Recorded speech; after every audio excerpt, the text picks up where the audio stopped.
Pia. Bonjour, bienvenue à la Minute Pia Pia, c'est Félicité. J'espère que vous allez bien et que vous avez passé d'excellents moments. Aujourd'hui, on va aborder le chapitre de l'énergie après la colère, qui est une énergie que j'espère vous avoir aidé à utiliser de façon positive pour votre vie. Là, aujourd'hui, on va travailler sur quelque chose d'intéressant qui est comment appeler l'énergie et comment l'utiliser au quotidien de façon à améliorer et notre santé, notre état de vie et bien sûr notre vie en général. Alors j'ai trouvé un moyen qui existe depuis la nuit des temps, c'est pas moi qui l'ai inventé. J'en avais déjà un petit peu parlé, je crois, dans un de mes Pia-Pia au tout début. J'avais pas montré comment je l'utilise sur moi. Ça faisait un bout de temps en fait que je l'utilisais pas. J'ai commencé à l'utiliser dernièrement quand j'ai vu que j'avais une grippe qui s'éternisait. J'ai une condition qui fait qu'effectivement maintenant quand j'ai un petit souci, il a tendance à s'installer, à mettre des meubles partout et à se croire chez lui. Donc il a fallu que j'utilise l'énergie pour lui rappeler que non, oust, ça y est, ton bail est terminé. Alors, nous allons commencer. C'est très simple à faire. C'est vraiment quelque chose qui ne vous demande pas d'avoir un talent particulier. Je veux juste dire une chose. Si vous ne sentez rien quand vous le faites, parce que c'est ce qui arrive, oh, mais moi je sens rien et tout, ça se passe quand même. Et si vous sentez quelque chose, ne vous attardez pas non plus là-dessus, parce que c'est aussi un piège du mental. Si vous sentez des picotements, des machins, vous allez finalement vous, fixer là-dessus, cristalliser ça. Et en fait, ce qui se passe va au-delà du picotement ou de la sensation de chaleur ou des flashs qui vous viennent, etc. Tout ça, c'est le mental qui est en train de jouer ces trucs, parce que le mental a besoin de donner un sens à ce qui se passe. Or, ce qui se passe ne se situe pas au niveau du mental. Donc, que vous sentiez quelque chose, que vous ne sentiez rien, ne vous attardez pas là-dessus. Tout ça, c'est votre mental qui est en train de faire joujou avec vous. Vous savez, comme un petit enfant qui vous tire par la main pendant que vous faites quelque chose qui est important et que vous essayez d'avoir justement un espace pour vous. Donc, laissez le mental de côté pendant un moment. Juste, comme dirait Nike, do it, faites-le. Alors, on va commencer. Les mains, on les frotte. Allez, ouf. Il n'y a pas de sens, horizontal, machin, tout, on s'en fout. Ensuite, vous allez les mettre l'une en face de l'autre. Vous voyez ce que je fais? Et vous allez commencer à tirer l'espace centre. N'allez pas, c'est pas la peine de... Alors que soit parallèle ou pas, c'est pas le problème. Mais tirez. Comme si vous aviez des élastiques entre les deux doigts. Vous savez, il y a un jeu quand on est enfant qu'on fait, là on met des espèces d'élastiques entre les doigts. Vous tirez. Puis de plus en plus, commencez à agrandir l'espace, voilà. Normalement, effectivement, vous sentez quelque chose. Ce ne sont pas forcément des picotements, mais comme si justement, vous aviez quelque chose qui ralentit vos mains quand vous les écartez et que vous ramène. Alors, agrandissez l'espace, peut-être à chaque fois, je dirais de 5 cm. Et hop là, voilà. Et là, on sent effectivement que quelque chose se passe. C'est l'énergie. Là, c'est la première étape. Quand vous sentez que vous avez accumulé assez et que l'espace est assez grand, passez vos mains de part et d'autre du crâne, peut-être un petit peu au niveau des oreilles et commencez le même mouvement. On tire. Vous voyez comment je fais? Hop là. Ouh. Alors bon, je sens les choses parce que c'est mon truc. Et ce que je sens, je vais au-delà de ça. C'est-à-dire, je me concentre juste sur la paume de mes mains. Je descends au niveau du cou. Là se situe le chakra de la communication en plus. Dans mon cas, c'est un endroit que j'ai vraiment besoin de dégager parce que souvent, j'ai la sensation en fait d'avoir un étau entre le cou et les épaules. Voilà, ça a dégagé quelque chose. Ensuite, vous le passez au niveau... En fait, je ne vais pas trop vous montrer, mais j'ai un gros pull. Mais vous voyez, ma main est là, l'autre est ici, et vous tirez là. Hop là. De part et d'autre du tronc, comme ça, voilà. Essayez de faire ça de façon détendue. Ensuite, même chose au niveau des hanches, du bassin. On passe de part et d'autre, toujours. Si vous ne sentez plus, n'hésitez pas. Il n'y a pas de protocole. Vous, hop, et puis on est reparti. Allez. Et on le fait ensuite de part et d'autre des cuisses. Puis des genoux, je suis assise, hein, ce qui facilite l'opération. Et puis des mollets de part et d'autre. Et puis des pieds de part et d'autre. Alors pour les pieds, c'est très intéressant parce que cette fois, vous allez mettre les mains comme ça. Et vous allez tirer l'énergie, vous allez faire comme ça, voilà. Remonter l'énergie. Hop là, des pieds, voilà. Alors vous allez faire ça, vos mains sont au niveau des genoux à peu près, hein, quand vous tirez comme ça. Ça vous empêche de devoir vous plier, etc. Rappelons-nous que c'est de l'énergie, on n'a pas besoin de se rapprocher. D'ailleurs, ce que vous faites là, vous pouvez tout à fait le faire à distance, même une distance d'1 mètre, 1 mètre 50, ça marche. Mais si vous avez des bras de 1 mètre, 1 mètre 50, je suppose que vous n'avez pas besoin de mes conseils en matière d'énergie. Vous n'êtes pas un être humain, normalement.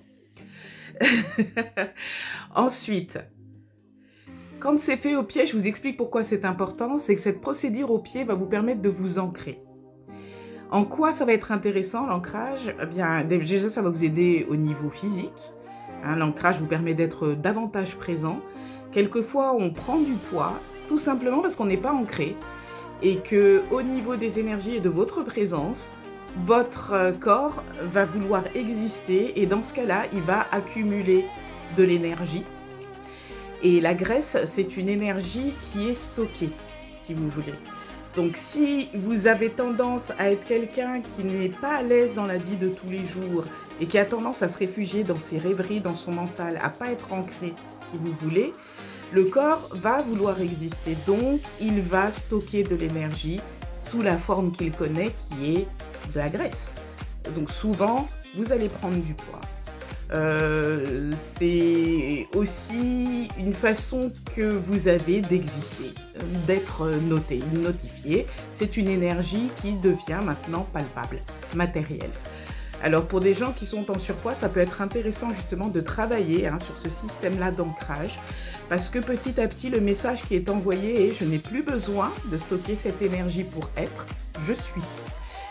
L'ancrage va permettre à l'énergie qui ne circulait plus tellement dans les membres inférieurs, c'est souvent ce qui se passe aussi, de se remettre à circuler. Ça débloque les nœuds d'énergie qui empêchaient justement le flot de se faire de façon naturelle dans votre corps. Et sachez que votre corps est le miroir de ce qui se passe dans votre vie.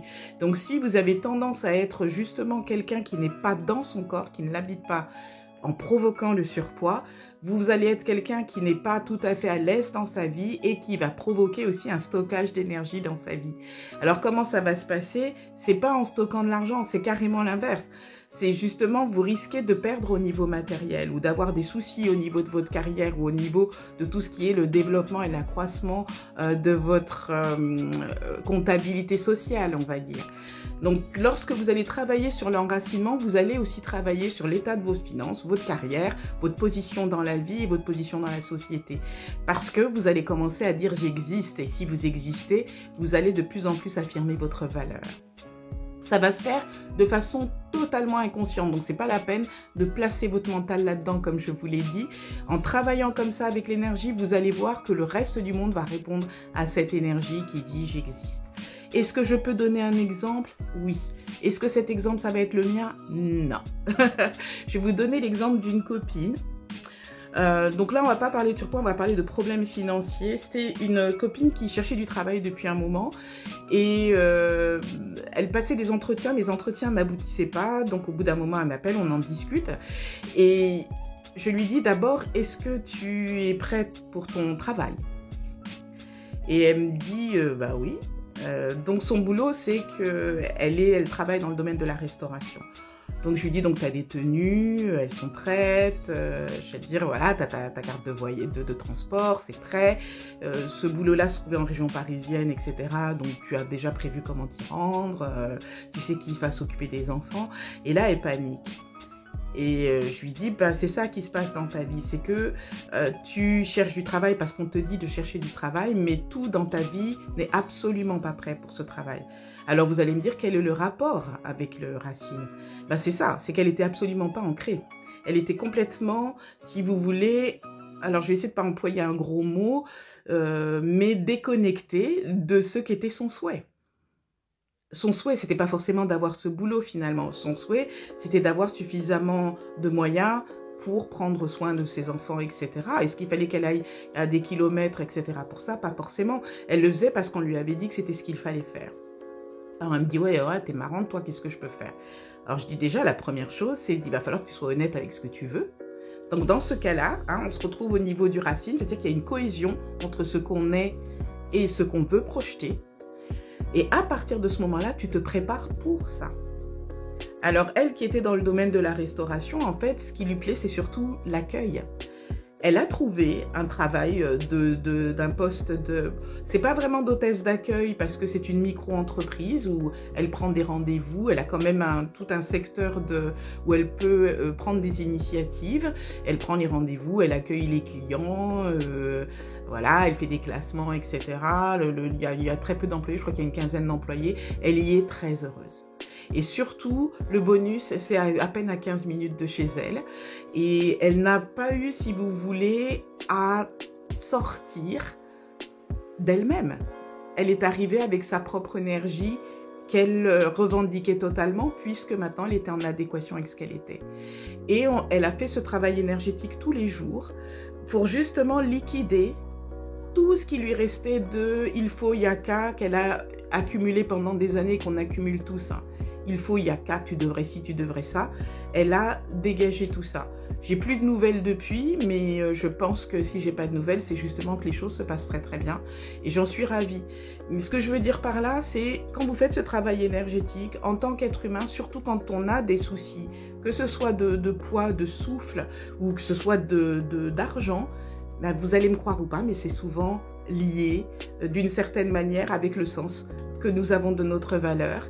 Et en général, si vous voulez, quand on a un sens de la valeur qui est complètement dévié, on se réfugie dans un secteur mental qui nous rassure, mais qui est complètement déconnecté du fait d'être matérialisé dans cette vie, c'est-à-dire d'être dans un corps et d'être dans la société.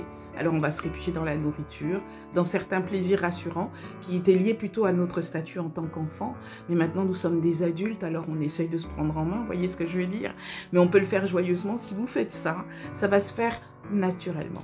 Ça va se faire joyeusement et ça va contribuer non seulement à vous épanouir vous en tant qu'être humain, mais à rayonner autour de vous pour les gens que vous allez côtoyer, ce qui est vraiment formidable. Ben voilà, la Minute Pia-Pia, c'est terminé pour aujourd'hui. J'espère que ça va vous aider. C'est vraiment un outil que j'ai employé. Ah oui, et pour vous dire par rapport à ma grippe, eh ben, si je suis là et puis vous le voyez, je suis toute rayonnante, toute bien et tout, c'est qu'elle s'est barrée. Voilà, il m'a fallu 3 séances quand même. Alors, une autre chose, oui, une autre chose, parce que je sais que quand vous vous lancez, vous êtes carrément des warriors. S'il vous plaît, 1 par semaine suffit. D'accord ? Là, c'est parce que j'étais vraiment dans une grosse crise. Je ne vais pas rentrer dans les détails. Il a fallu que j'en fasse 1 par jour. Mais normalement, 1 par semaine suffit. Si vous êtes dans une grosse crise, par exemple, anxiété au niveau du travail, au niveau des factures, amoureux, etc., dans ce cas-là, allez-y, effectivement, 1 par jour. Ne le faites pas le soir. Vous n'allez pas dormir. Parce que ça, c'est une énergie qui réveille. Donc, vous n'allez pas pouvoir dormir, vous allez être épuisé le lendemain. Non, non. Faites ça le matin ou au cours de la journée quand vous avez le temps. Combien de temps vous faites ça? Ça, c'est une question intéressante. Moi, je dirais que ça me prend à peu près 1 demi-heure, ce qui peut être très long, mais parce que, bon, c'est un petit peu mon boulot de prendre le temps et d'étudier tout ce qui se passe autour de ça. Mais sinon, ce que je dirais, c'est que en 10-15 minutes, c'est fait. Et comment savoir quand vous arrivez à tel niveau, à quel moment vous arrêtez, vous dire c'est bon. Chez moi, il se passe un truc, c'est que soit je baille, soit je rote. Oui, voilà, c'est intéressant, ça passe toujours par là, l'œsophage. Chez d'autres personnes, ça va être, ils vont sentir vraiment que les mains s'écartent et disent stop. D'autres vont sentir comme une espèce de picotement ou un courant. D'autres vont juste sentir qu'ils doivent se déplacer. Vous pouvez créer votre propre protocole et dire, ben, je ne vais pas durer plus de 20 secondes, tout ça. Vous inquiétez pas, ça agit quand même. Parce que l'énergie, c'est ce qui fait que vous êtes vivant. Donc, de toute façon, elle est là. La seule chose que vous faites quand vous faites ça, c'est que vous ramenez votre conscience là-dessus et du coup, vous optimisez les effets et la circulation de cette énergie. Hein. Voilà, bah, j'espère que ça va vous aider. N'hésitez pas à me mettre vos questions quand ça arrive. Bienvenue aux nouveaux et aux nouvelles. Je suis vraiment ravie que vous fassiez partie de notre petite famille du Pia Pia. Je vous souhaite bien entendu le meilleur. On se dit à bientôt.